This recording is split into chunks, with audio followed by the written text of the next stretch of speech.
think so. A couple of things I want to say. First is when you talk about people coming back, the real question is, what are you giving them to come back to? That's like if someone says, I want to come back to a relationship, what are you coming back to, right? And what are you coming back to, and what are you bringing back?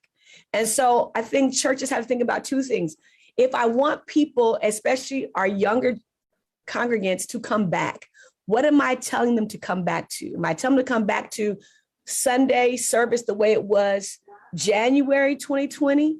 Or am I giving them something different, something new, right? That's number one. We have to ask the question, what are we encouraging people to come back to?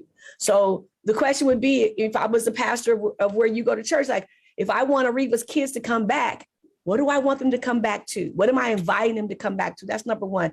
The second thing is this generational conversation. And I think Dr. Scott had it right. There has to be conversation between both generations to say, listen, we're not going to see eye to eye on every dot and every slash.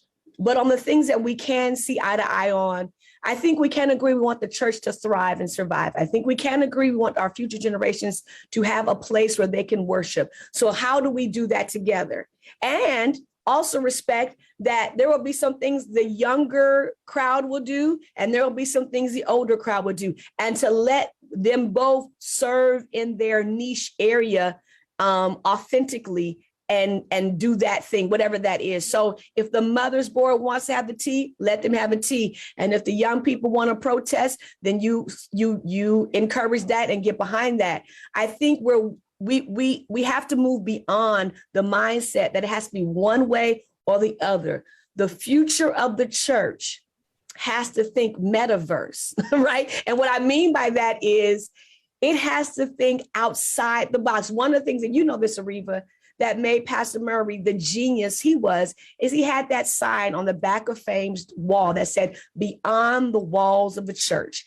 He always challenged us to think beyond the walls, not just beyond the walls of the building, but beyond the walls of our own thinking, beyond the walls of what's been traditional, beyond the walls of what's always been the norm. And, you know, there's a great book, The Autopsy of a Deceased Church. And one of the keys to that is, that's by Thomas Rainier, I believe, is the statement, we've always done it this way.